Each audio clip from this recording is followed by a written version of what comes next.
Well, good morning. It is a beautiful Saturday morning this morning. We're going to get to Q&A on the farm here right away. First, we're going to go feed bulls. Carmen just phoned over and said that the gate is completely snow drifted in. So we're grabbing a shovel. We're going to shovel the gate out. And then once it's open, I'll take the big tractor here and get it all plowed out. And then we'll get a round bale.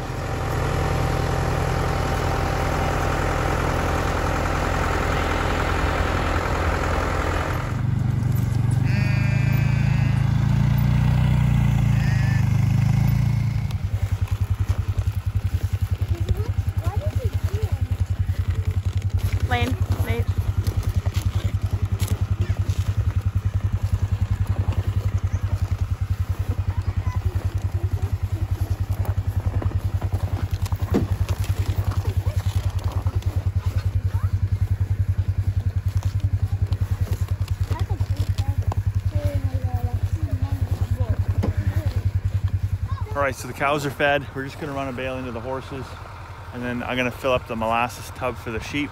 That took them, I think it was about 10 days, 2 weeks, something like that.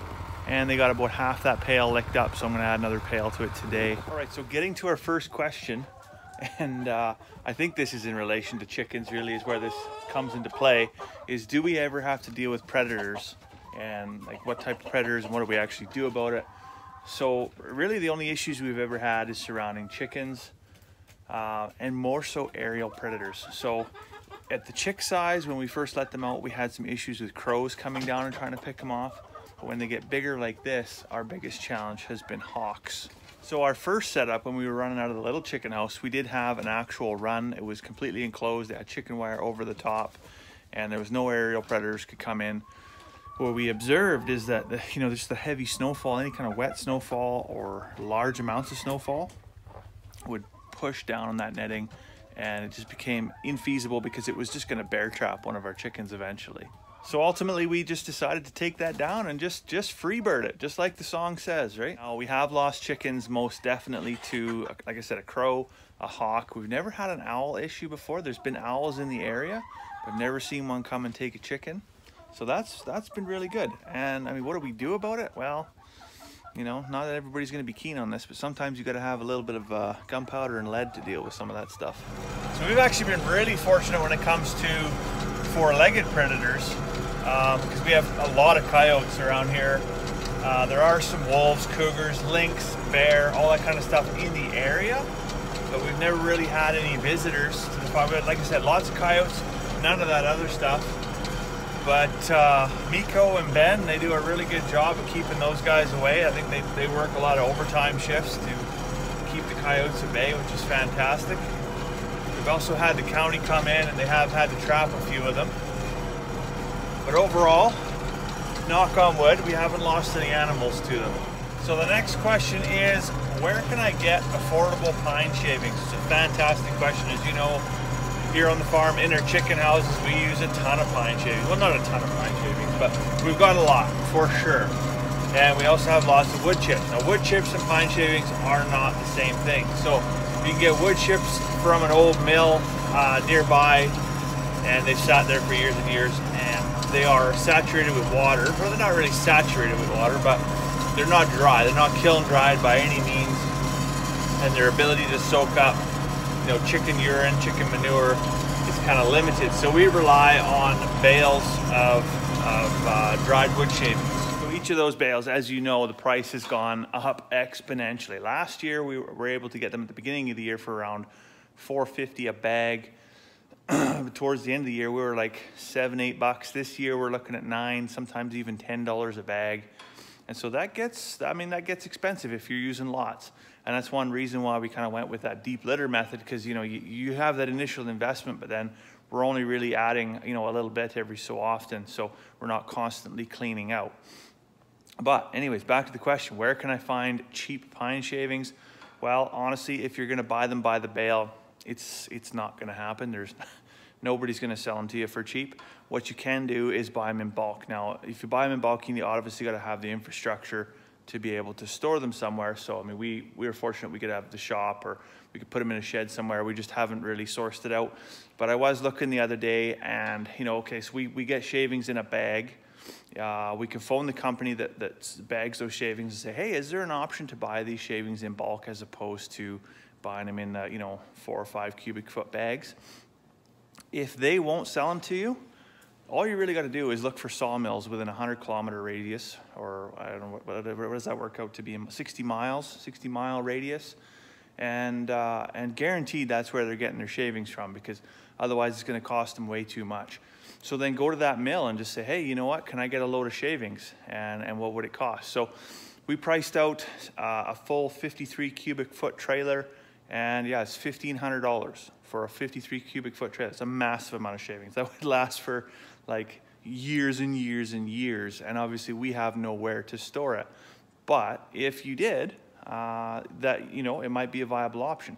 Another option might be is if you can get a big load like that and go in with a whole bunch of people and fill up mini bulk bags, and then you've pretty much got, a mini bulk bag for us would last probably 3 years, right? So that would be a significant cost savings. So it just takes either the infrastructure or the community cooperation coming together to make that bulk purchase in order to make that work. So following quickly on the heels of the question about finding cheap shavings, one of our viewers did ask, do we have to use only wood shavings, or can we add a little bit of straw as well? So lots of folks quite successfully have a mixed deep bedding system where they'll just chuck in whatever they want to chuck in, and that works well for them. Personally, we choose to use only wood shavings. That way, there's no guessing about humidity or anything like that, about how much wood shavings you have to add or how much excess material you have to add. What I mean by that is the kiln-dried wood shavings are very, very consistent in how much moisture they'll soak up. We find with straw that is not the case. Some straw is drier than others, depending on if it's wheat straw, barley straw, or oat straw, or maybe there's other, rye or whatever out there as well. Some folks will even use hay. So there's a risk of having seeds in there, right? If you're going to use it as compost down the road, unless you get it fully cycled and fully heated, you're going to have to deal with those seeds. But yeah, ultimately, the biggest thing with straw is that it'll grab the moisture and then it just holds it.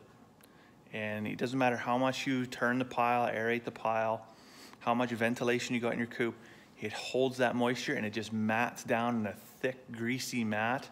And then that attracts fungus. And fungus does play a role, most definitely, in composting, but that's not the time for it, right? Everything has a time and a place, and you don't want that to happen in your chicken house. So the next question is kind of a 2-for-1 question.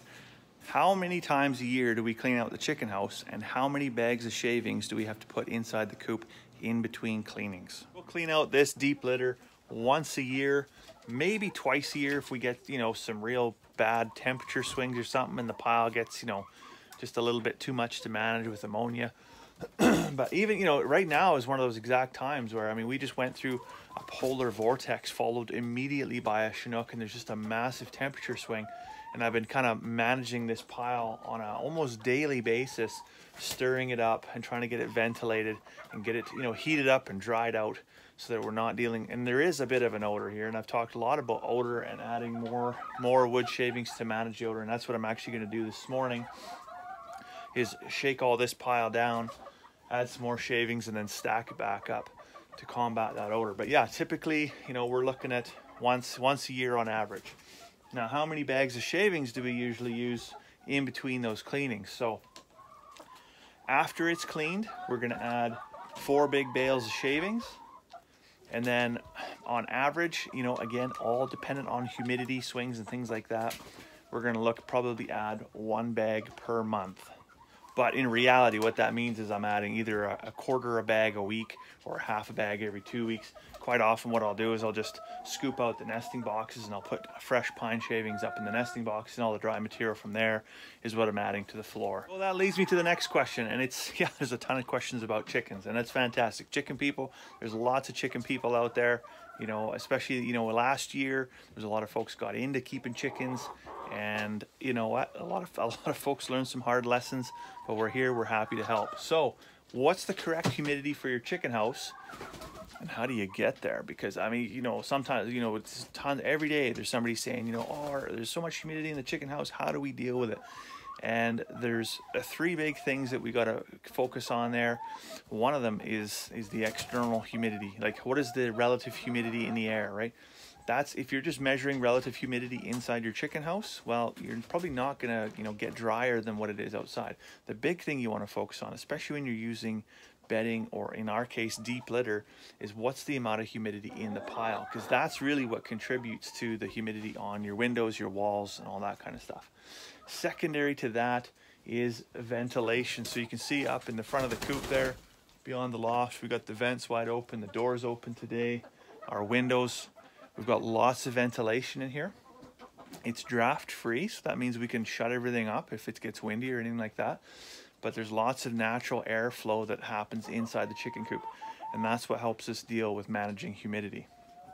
We also have to add the wood shavings on a regular basis, right? If we're not staying on top of blending that kiln dried wood shavings in with all the chicken manure and the chicken urine, then yes, you are going to get a very sloppy, very stinky mess. Where does all that humidity come from? Well, yes, okay, the chicken manure, the chicken urine, absolutely. Chicken water. So we have to deal with extreme temperatures here, and there's a lot of times where we have to bring in the heated water inside the house. Well, for a couple of reasons, because it just freezes. Even though it's a heated water, we'll still freeze solid outside. And the girls are really just, they decline to go outside because it's so cold. They don't want to go out there. So we have to bring it in. Now, if they get to be spilly talking and having a party or freaking out, whatever they're doing, you get lots on the floor. And so you got to stay on top of that, shovel that stuff out, because that's what's going to lead, when that mixes with your chicken urine, that's what generates all that ammonia and will ultimately have a negative effect on your bird's respiratory health. And finally, the last thing is chicken breath. Yes, absolutely. When they're breathing out humidity. Well, there's nothing we can do about that other than supply adequate ventilation. So then I did promise I would answer this question: what's the difference between hot manure and hot compost? So hot manure is generally in relation to manure that has been freshly laid down. It is very nitrogen rich, and it hasn't had time to age and any of that nitrogen flash off, or hasn't been blended and composted and had a lot of that stuff broken down. So fresh manure is hot because of the nitrogen content. When it gets put on your plants, can burn your plants, not to mention the fact you can get E. coli from it. Hot compost, on the other hand, is compost that has not finished cycling, so it's partway through its cycle, and it is literally hot, temperature hot, and we're looking to get it up to that 140 degree range to cycle through to kill all the pathogens and all the weed seeds. So today I did just check the temperature in the chicken house on that compost pile, and we are at 145 degrees Fahrenheit. So yeah, we are hot compost.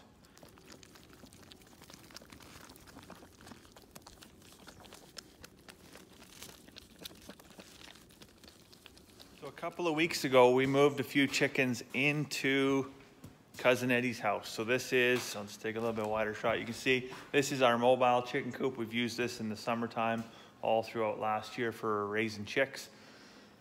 Anyways, we had some scaly leg mites, and so we wanted to treat them and quarantine them and keep them in the shop here separate from the rest of the birds, because, well, the question came up, what is the treatment for scaly leg mites? Well, ivermectin all day long. Pour on ivermectin for cattle.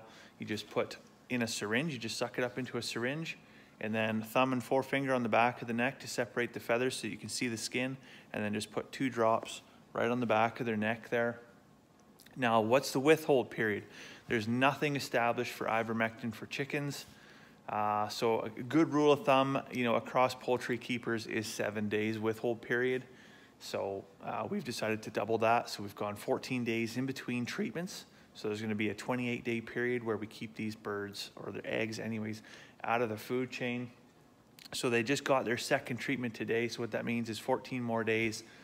And so even when we inspected them this morning, there's a vast improvement to their scales on their feet. A lot of that buildup, it almost looks like calcium buildup that lifts the scales. What it really is fecal matter from the mites has dropped off and fallen off, and some of the scales have fallen off and they're growing new scales. So it's fantastic to see that it's working. So yeah, in 2 weeks you'll see these girls get returned back to the rest of the herd. All right, so the next question that came up, and it's probably my favorite question: what, if any, animals are going to be next to join us here on the farm? Well, everybody knows meat chickens are coming in the spring, but there's something coming beforehand, and I don't really want to give anybody the spoiler, so I'm gonna plead the fifth on that one. Yes, there's a new animal coming to the farm here very, very soon. Yes, it has 4 legs. No, it's not a goat. But stay tuned, and yeah, you will see a new addition to our farm family very, very shortly. So if we wanted to, we could actually run an illegal tire shop out of the farm here. A few years ago, we got so many flat tires. It was almost a daily occurrence, actually. We got so good at fixing flat tires. Here we are, we haven't had a flat tire in forever. It was a curse. It was, honestly, it was a curse. It was a dead battery or a flat tire. That's what we had pretty much every day. And I'm glad to say that that kind of came to an end for a very long period of time. But, and I pulled this tire off, and I had to pull this out with the vice grips. That was a nasty piece of metal. And there was a second piece right here. Yeah. So anyways, I figured it was just easier to pull the tire off the truck and bleed it down, pull that nonsense out, put a plug in it, and we're back in business. Because if I were to take it off, put the spare on, run to town, sit at the tire shop, have them do the old switcheroo, I wouldn't be back home for at least 4 hours probably by the time, you know, everything started and stopped. So this is off, fixed, gonna be back on in about 45 minutes. So a lot better use of my time. Okay, so the next question we had was, how did things go when we used Joel Salatin's pig ramp to load our pigs into the trailer? So that there was a ramp that he designed and was included in his book, Polyface Designs, that we thought, well, this is a really simple build, and we needed a ramp to get our pigs in because they were going to the butcher, so why not give this a try? Well, honestly, it was super heavy duty. There wasn't really much in the way of modifications that we made to it, other than the fact that it was a little bit narrower because our trailer obviously isn't as wide as his. But yeah, that thing is beefy. I think if you were loading pigs on a consistent basis, this thing is gonna last for years and years and years. For us, small scale, couple pigs a year, I will say the ramp is, you know, probably only gonna use 1 or 2 times a year and is very, very heavy. That's not to say that I can give any, you know, viable suggestions for a lighter option. All I can say is it's really, really heavy. So then, did the pigs like it? Well, that's about a 50-50 mix. Well, not quite 50-50 because there was 5 pigs, so that wouldn't really work out very well. But yeah, half of them, you know, they went up there and they thought this was the greatest thing since sliced bread, crawling in this trailer and getting treats in there. Didn't have an issue with the ramp, but there was a couple that were less inclined to go into, I think it was more because of the trailer as opposed to the incline on the ramp. It was a very low incline on the ramp, and there was some slats on there to prevent any slipping. But it really wasn't until we got some oat straw in there that they thought, oh, okay, well, this is where we can go and have a bit of a party. And then they walked in, and we slammed the door shut, and we're like, okay, we've got them in, no more shenanigans, that's it. So that was our experience with the ramp. All right, so another question that came in was, how much supplemental light do chickens need? So if, like us, you want your chickens to lay all year long, as opposed to just freeloading, because they will eat just as much food whether they're laying or not. If you want them to lay all year long, you may want to consider supplemental light. Now, a chicken needs around 16 hours of light per day to lay an egg. That's 16 hours light per egg is pretty much the magic number. Now, as you can imagine, in many areas of the world, and especially in our northern climes, you can't get 16 hours of daylight for, like, what would it be, 7 or 8 months of the year. It just doesn't happen, right? So what can we do? Well, we add a light bulb in there, we throw it on a timer, and what some folks are doing is they're chucking the light on at whatever, 4 or 5 o'clock in the morning, and it stays on all day until like 9, 10 o'clock at night. But there's so many hours of the day there where you really don't need all of that light. You've got natural sunlight, so you're just burning power for the sake of burning power. We did an experiment last year and it failed utterly, which, I mean, whatever. Is it really a failure if you still learn from it? Probably not, right? But we did have supplemental light in the coop. I was trying to run it 24 hours a day with a very, very high wattage bulb. And what we ended up with was chickens that were overtired and wouldn't lay because they were getting too much light. So, you know, when it gets to that 16 hours is definitely, you know, a little bit less doesn't hurt. If they don't lay every single day, it's not the end of the world. But if you exceed that, it can cause a lot of stress in the coop, and then subsequently they don't lay at all. Plus, your power bill is huge, because I think we got one for 1 month. It was like $400. Holy cow!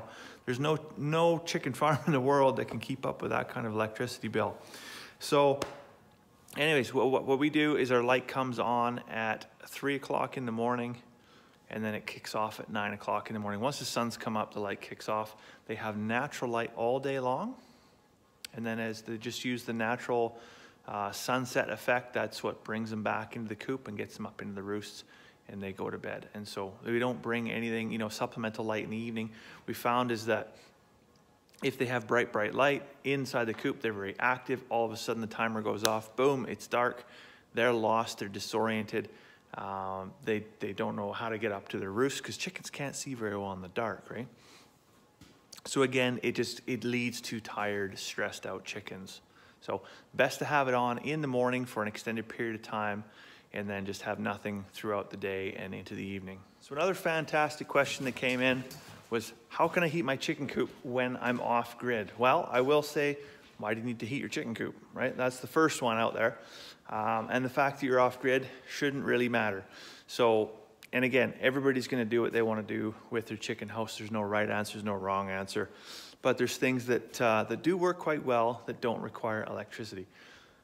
If you've watched any of our videos, I'm sure I've mentioned it every day for the last year. We use deep litter. It's very effective at keeping things warm in the chicken house. You know, tested it today, and it's over 80 some degrees in there right now inside the deep litter. So, you know, if you got good insulation, your coop is free of drafts, why would you need a heat source at all? And why would you need to have power at all in your chicken house? So off grid or not, if you're using deep litter, it's very, very successful.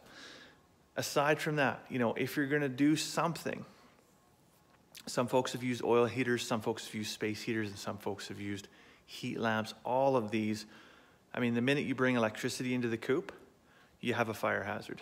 The minute you use that to provide an additional auxiliary heat source, you have twice the fire hazard. So that's why we make a choice not to. I'm not hacking on anybody that does, but you know, there's obviously other health issues and whatnot with chickens, and having supplemental heat that, you know, environmentally can cause them some stress when, you know, they have to go outside when it's -20 or -30. And you know, it's +15 degrees in the chicken house. They just don't get acclimatized very well. So I will always advocate for a draft-free, well-insulated coop without heat. And if you're gonna have any kind of heat naturally generated, the deep litter method works very, very well.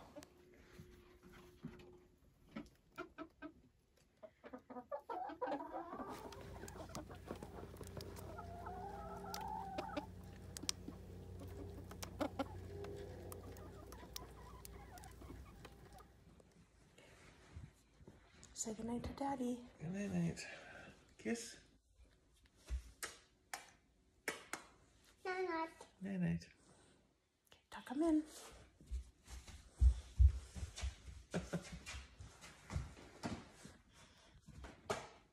You gonna read me a story? Can you come read a story?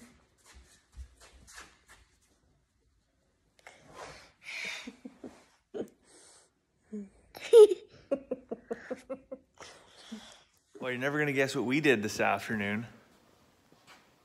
This is Chaos Corner, or was Chaos Corner. Chaos Corner is now Chaos rest of the shop, but we got everything emptied out of the Chaos Corner, and we're starting to piece together some of the cabinetry and kind of figure out where it's gonna go. So we're gonna build some boxes to sit underneath the cabinets to get them up and raised off the floor a little bit. But you know, it's exciting times. The other thing we did today is I went to Grand Prairie and got some new Wellington boots. Haven't had a good pair of Wellington boots since I left England, and that kind of leads me into the next question. We got to ask when we're coming back to the UK. So 21 years ago, I picked up the phone and I called my cousin Robert and said, hey, can you get me a one-way plane ticket to Canada? And the dirty bugger, he did. And so anyway, yeah, I picked up sticks and moved to Canada, and here we are.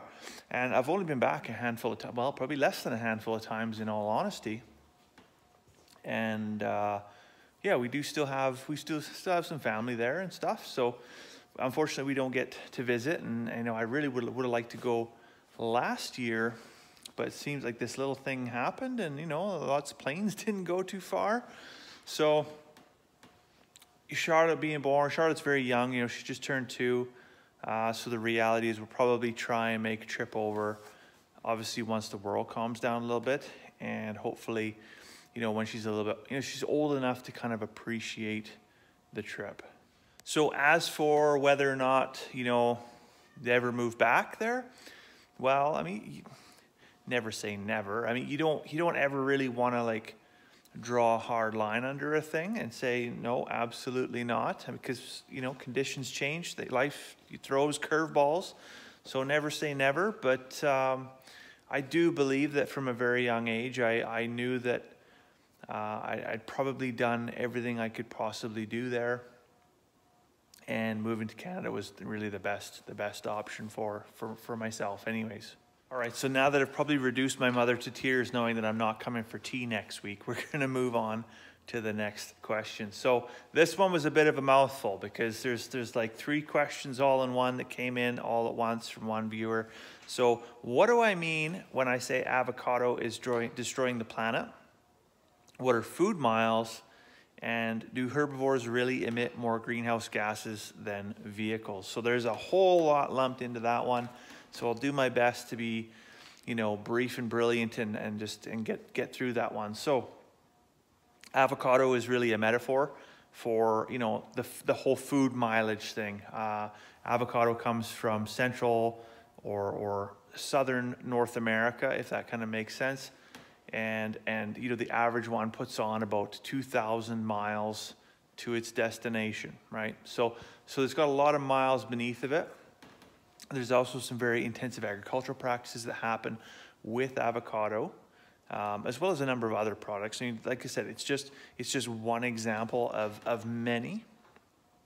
And what's food miles? So food miles, there was a study in, I think it was 1994, somewhere in the mid-90s anyways, regarding food miles and how, like literally how much a specific object of food, fruit, vegetable, whatever it was, had to travel from the place it was grown and harvested to our plates.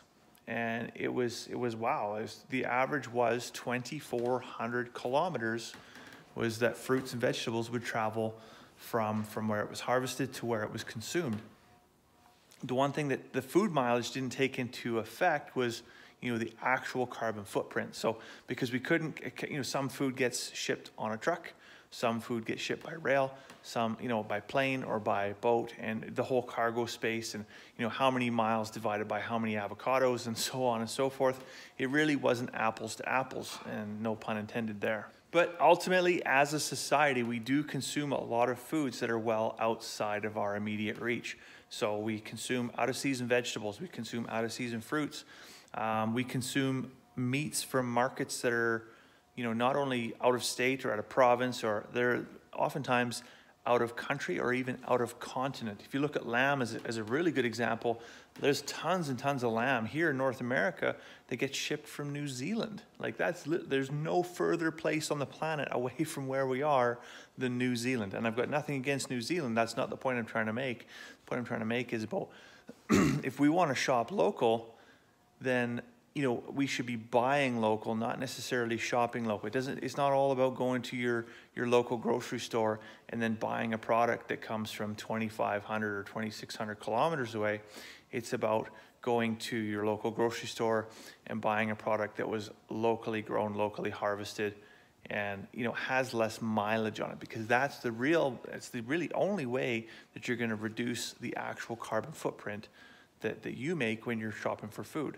So as for the herbivores versus the vehicle side of the argument, well, you know, I think that the food industry has done a really poor job of advocating within itself. I've said before, food industry and the lobbyists within generally create their own weather. There's a lot of political back and forth in between, you know, the meat markets and the fruit markets and the vegetable markets, and who's lining their own pockets. And so the fruits and vegetable markets will often argue against the meat markets that, you know, cows emit methane, and that kind of just, you know, we should all turn a blind eye to how many millions of miles that, you know, container ships full of bananas have to travel to get to wherever they're going, right? Ultimately, the reality is, if you're in a building like this and you put a cow in the corner, I would happily sleep in here all night long with those cow farts, and you know what, it wouldn't be a big deal. But if I fired up this buggy in here and let it run all night long, I don't think, well, I might sleep in here all night, but I probably wouldn't wake up in the morning, right? So really, when you think about the emissions, what's really making an impact, I would say hands down the transportation side of the industry, well over and above what the you know, greenhouse gases being emitted by herbivores is. Anyways, I don't want to end on a bitter note with you know, people's lifestyle choices, whether or not they want to be a vegetarian or not. That's not the point. Our last question, we did get a fantastic question, came in from one of our viewers just a few minutes ago. They just got it in just in time because I was about to close the video. And the question is, do we want to sell the old yellow tractor? My goodness, absolutely not. So we have a Massey Ferguson 40 industrial tractor. It's a 1970s era. My grandpa had the exact same tractor. And for the first few years, man, oh man, did that thing ever just give grief. But nostalgia is what kind of kept, you know, me hanging on to this thing. And I spent quite a lot of time last summer actually, you know, working on the fuel system and the ignition system. And actually it ran like a top for the rest of the summer. So I'm hoping, fingers crossed, when spring hits, we'll go over there, chuck some gas in it and fire it right up. But we'll see. But no, I really don't want to sell the old yellow tractor, because there's really only 3 things that can go wrong with that thing: is fuel, air, or ignition. And you know, you get into some of the newer tractors. Well, even this one is a really good example, right? Anytime it's got wires in it, it's going to give you trouble. But anyways, I just want to say a huge thank you to everybody that did submit a question. We had lots of fun reading the questions, and lots of fun thinking about the answers too. So it was really fun, and I hope you learned something. I hope you got some enjoyment out of it. If you did, please go down, chuck a like on the video, maybe subscribe if you haven't already. But for now, I think it's time to go in and fix up a cup of tea. So I'll let you go. I hope you have a fantastic evening. We'll see you tomorrow.